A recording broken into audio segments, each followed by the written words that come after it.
नीट paper फुटीनंतर जो माध्यमांमध्ये आपल्यासारख्या बांधवांनी माध्यमांमध्ये जो विषय केलेला आहे तो महत्त्वाचा विषय, क्लासेस संचालक असे प्रकार करतात। मी सरळ सांगतो, हाताच्या बोटावरती मोजण्यासारखे क्लासेस संचालक आहेत जे गैरप्रकार करतात। याच्यामध्ये आमच्यासारखा सर्वसामान्य क्लासेस संचालक नाही, नसणार। कारण हे सर्व उच्चभ्रू असलेलं हे रॅकेट आहे, जाळ आहे। मी तर म्हणतो मोठेगावकर सर, कुलकर्णी सर यांनी आतापर्यंत लावलेला रिझल्ट खरोखर सांशक आहे, प्रश्नचिन्ह आहे त्यांच्या प्रत्येक रिझल्ट वरती।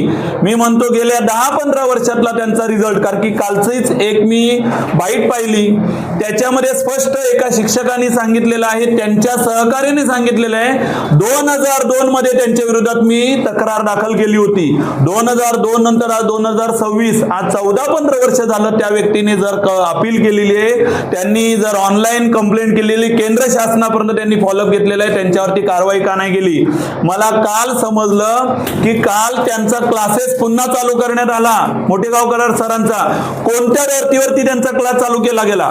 मला प्रश्नचिन्ह आहे की असे जे प्रकार घडतायत याला खतपाणी घालण्याचं काम कुणीही करू नये। आणि जर करत असाल तर आम्ही सर्व क्लासेस संचालक रस्त्यावरती उतरून होणार आणि कोणत्याही प्रकारच्या आंदोलनासाठी आम्ही तयार आहोत। 2018 मध्ये आम्ही सिद्ध केलेलं आहे, क्लासेस संचालकांच्या बाजूने सदैव उभी राहणारी एकमेव क्लासेस संचालक संघटना आहे। आणि यापुढे आपणा सर्व माध्यमांना सांगतो की सर्वसामान्य क्लासेस संचालक हा आपल्या पोटासाठी, रोजगारासाठी चांगल्या पद्धतीने प्रामाणिकपणाने जगत असो, तो कोणत्याही पद्धतीने अशा मार्गाने जगत नाही। ही पैशाची हाव असणारी ही उच्चभ्रू सोसायटी आहे, यांच्या मनातले हे काळेभर आहेत, त्यांना ह्या गोष्टी कराव्याशा वाटतात, आमच्यासारख्या सर्वसामान्य क्लासेस संचालकांना नाही।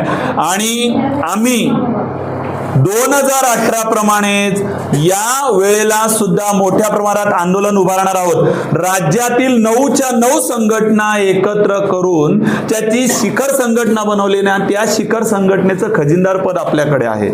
आणि या शिखर संघटनेने 27 तारखेला आझाद मैदानामध्ये धरणं आंदोलन उभारलेलं आहे। हे आपणा पत्रकारांच्या माध्यमातून आम्ही तुम्हाला सांगतो, याची प्रोसिजर चालू आहे। काल सुद्धा रात्री 12 वाजेपर्यंत आमची ऑनलाईन मीटिंग चालू होती। 27 तारखेला आझाद मैदानामध्ये आम्ही धरणं आंदोलनासाठी बसणार आहोत आणि महाराष्ट्र राज्याचे मुख्यमंत्री साहेब, उपमुख्यमंत्री साहेब यांना निवेदन देऊन या नीट सारख्या परीक्षा, ज्या खरोखर केंद्र शासनाकडून किंवा सेंट्रल कडून येणाऱ्या परीक्षात, या परीक्षांवरती आमचं खरोखर प्रश्नचिन्ह आहे।